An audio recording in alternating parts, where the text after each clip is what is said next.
नमस्कार दोस्तों, आप सभी का स्वागत है short and house YouTube channel पर।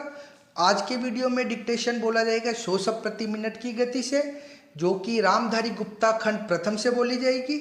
इसलिए ज़्यादा समय न लेते हुए हम डिक्टेशन को स्टार्ट करेंगे। डिक्टेशन स्टार्ट होगी 5 सेकंड बाद।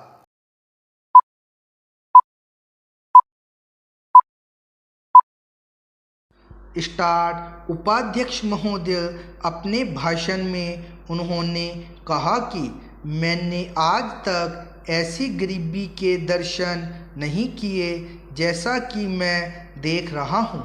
ऐसी गरीबी जब हम स्वतंत्र नहीं थे तब अवश्य देखने को मिलती थी, लेकिन स्वतंत्रता के पश्चात मैं पहली बार ऐसी गरीबी देश के किसी भाग में देख रहा हूँ। देश के विकास के काम को बढ़ाकर ही ऐसी गरीबी हम हटा सकते हैं। सरकारी उद्योगों की स्थिति अजीब है। हर संभव कोशिश से और सद्भाव बनाकर सरकारी उद्योगों के कर्मचारियों को आप अच्छा वेतन देते हैं और उन्हें रहने का अच्छा स्थान देते हैं, फिर भी घाटा होता है और देश का नुकसान होता है। कारण क्या है? कारण यह है कि आपकी औद्योगिक नीति गलत है और जो रुपया आपके पास है उसको भी आवश्यक काम के लिए खर्च नहीं कर रहे हैं। एक तरफ बोकारो के लिए 600 करोड़ रुपया रख रहे हैं और दूसरी ओर राजस्थान नहर को पूरा करने के लिए आप कहते हैं कि हमारे पास पैसा नहीं है। एक और महाराष्ट्र के अंदर आप नई चीनी मिलें खोल रहे हैं और दूसरी ओर उत्तर प्रदेश और बिहार के अंदर कारखाने बंद हो रहे हैं या जो उनकी क्षमता है उस पर पूरे तौर पर काम नहीं कर रहे हैं। यह कोई औद्योगिक नीति नहीं है। इसलिए यह कहना ठीक नहीं है कि हमारी औद्योगिक नीति सफल हुई है। मंत्री महोदय कहते हैं कि वे सिंचाई के लिए एक सिंचाई आयोग बनाएंगे। अच्छी बात है, मगर सिंचाई की क्या हालत है हमारे देश के अंदर, यह भी तो देखिए। जिस समय हमारे देश में कोसी बांध का काम शुरू हुआ था उस समय पाकिस्तान ने एक बांध पूरा कर लिया था। वहाँ उससे सिंचाई हो रही है और हमारे यहाँ इसका काम आधा भी नहीं हुआ है। राजस्थान नहर शुरू हुए कितने वर्ष हो गए हैं, परंतु अभी भी वह बनी नहीं। हमारे यहाँ कोई ठीक तौर तरीका नहीं है। मंत्रियों और सांसदों के मकानों के लिए करोड़ों रुपए निकल सकते हैं, मगर देश के उद्योग के लिए, देश के किसान और मजदूर के लिए जो रुपया चाहिए वह नहीं मिल सकता। उसके लिए रुपया नहीं दे सकते हैं। यह कोई उद्योग नीति नहीं है, यह एक खिलवाड़ किया जा रहा है।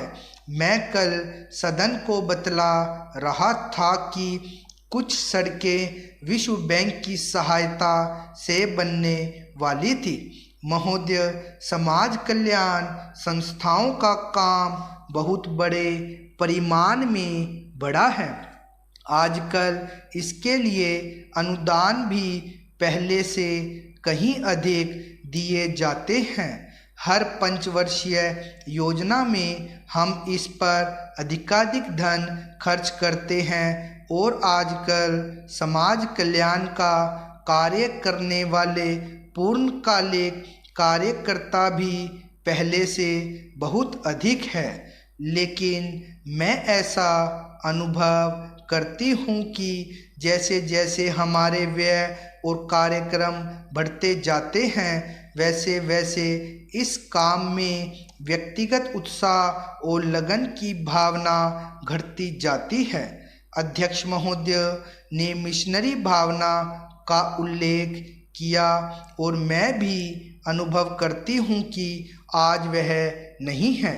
मैं यह केवल बोर्ड के बारे में ही नहीं बल्कि सामाजिक कार्य के समस्त क्षेत्र के बारे में कह रही हूँ। फिर स्वेच्छा सेवा प्रयास भी कुछ कम होते जा रहे हैं। ऐसा भी होता है कि जब विचार संस्थाबद्ध हो जाते हैं तो उनमें कुछ न कुछ आशययुक्त काम करने की भावना आ जाती है। यह मनुष्य का स्वभाव है, किंतु सारे सामाजिक कार्य का लक्ष्य तो उसी संवेदन के अभाव और निस्वार्थता पर संदेह के परिणामों से लड़ना है जिसकी प्राय मानव स्वभाव कहकर अनदेखी कर दी जाती है। मैं जानती हूँ कि जिस मिशनरी भावना से काम शुरू किए जाते हैं उन्हें बाद में उसी तरह बनाए रखना हमेशा संभव नहीं होता, लेकिन बेहतर संगठन खड़ा हो जाने के बाद समस्याओं के बेहतर हल निकलने चाहिए। अतः हमें केवल अनुदानों से ही संतोष नहीं कर लेना चाहिए, बल्कि यह ध्यान रखना चाहिए कि इस सामाजिक कार्य के पीछे जिससे कि सामाजिक परिवर्तन हो रहा है उद्देश्य क्या है। बोर्ड सामाजिक रूपांतर का केवल साधन मात्र है। राजनीतिक और आर्थिक कामों में फंसे रहने के कारण हम सही दिशा में और स्वदेशीय सामाजिक परिवर्तन की ओर काफ़ी ध्यान नहीं दे पा रहे हैं, किंतु परिवर्तन तो हमारे अपने विकास और विश्व की घटनाओं के कारण जो हमारे जीवन और समाज पर निरंतर प्रभाव डालता है स्वतः आ रहा है। हमारे होनहार युवक और युवतियां संसार के घटना चक्र से निरंतर प्रभावित है और कहीं भी कुछ होता है तो वह हमें भी अवश्य छू जाता है। लेकिन परिवर्तन का इस प्रकार केवल उपोत्पाद के रूप में या अप्रत्यक्ष रूप में आना पर्याप्त नहीं। हमारी अपनी अनेक समस्याएं हैं जो हमारे अनुभव की दृष्टि से विशेष प्रकार की है। महोदय, एक उदाहरण है जो बोर्ड के सीधे कार्य क्षेत्र में नहीं आता, फिर भी वह है सामाजिक अपव्यय को रोकने के महत्व का। विवाहों और भोजों आदि में जो धन का अपव्यय होता है वह घटने के बजाय बढ़ रहा है। विकास से जिन लोगों को लाभ पहुंचा है वे दूसरों पर अपनी सफलता का रोब गांठना चाहते हैं। दहेज का विरोध जो कुछ समय पहले काफ़ी ज्वलंत प्रश्न था अब पीछे पड़ गया है। यद्यपि यह कुरीति आज भी उसी तरह जीवित है।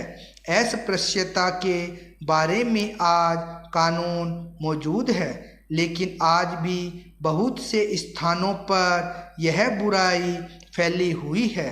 लोग इसे सरकार पर नहीं छोड़ सकते कि वही इसे हटाने के लिए कदम उठाए।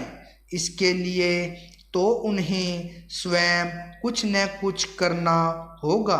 विशेष रूप से समाज कल्याण के क्षेत्र में केवल सरकारी कार्यवाही पर्याप्त नहीं हुआ करती। जनता और सरकार दोनों को मिलकर एक दूसरे का हाथ मजबूत करना चाहिए और पूरे अधिकतम सहयोग से काम करना चाहिए। अपने कार्यक्रमों को पूरा करने के अतिरिक्त समाज कल्याण संगठनों को भी अंधविश्वासों से लड़ने और लोगों में तर्कसंगत दृष्टिकोण अपनाने की ओर ध्यान देना चाहिए। समाज सेवी संस्थाएं दैनिक जीवन में वैज्ञानिक चिंतन को लोकप्रिय बनाने के लिए बहुत कुछ कर सकती हैं। जाति या समाज के नाते हम लोगों को स्वास्थ्य और शिक्षा की ओर कहीं अधिक ध्यान देने की आवश्यकता है। इसके लिए आवश्यक है सही वातावरण, आदतें और सामाजिक दृष्टि, ताकि हमें अपने व अपने आसपास के लिए उचित सफाई, बेहतर पोषाहार और स्वास्थ्य की सुविधाएं प्राप्त हो सके। सफाई के बारे में हमारा कुछ अजीब दृष्टिकोण है। हम अपने घर की तो सफाई करते हैं, पर कूड़ा करकट दरवाजे पर ही डाल देते हैं। हम स्वयं तो रोज नहाते हैं, पर हमारी सड़क या गली गंदी है, जिसकी तनिक भी चिंता नहीं करते। बड़े शहरों में और उन इलाकों में भी जहां पढ़े लिखे और खाते पीते लोग रहते हैं, कूड़ा करकट जमा रहता है और कोई इसकी परवाह नहीं करता। स्पष्ट रूप से यह स्त्रियों की संस्थाओं और समाज कल्याण संगठनों का काम है। समाज कल्याण संस्थाओं के लिए परम आवश्यक है कि वे समूचे क्षेत्र के सुधार के लिए आपसी तालमेल रखें। सरकारी विभागों का आपसी तालमेल में बहुत आवश्यक है, जिससे स्थिति सुधर सकती है। स्टॉप। 100 शब्द प्रति मिनट की गति से थी ये डिक्टेशन। रामधारी गुप्ता खंड 1 के अभ्यास 58, 59 और 60 थे। इनका बार बार स्टेनो में लिख के अभ्यास कीजिए तथा ट्रांसक्राइब जरूर कीजिए। और ट्रांसक्राइब करने पे जो गलतियाँ हैं उनका उन शब्दों का बार बार अभ्यास करके पुनः अभ्यास कीजिए। धन्यवाद।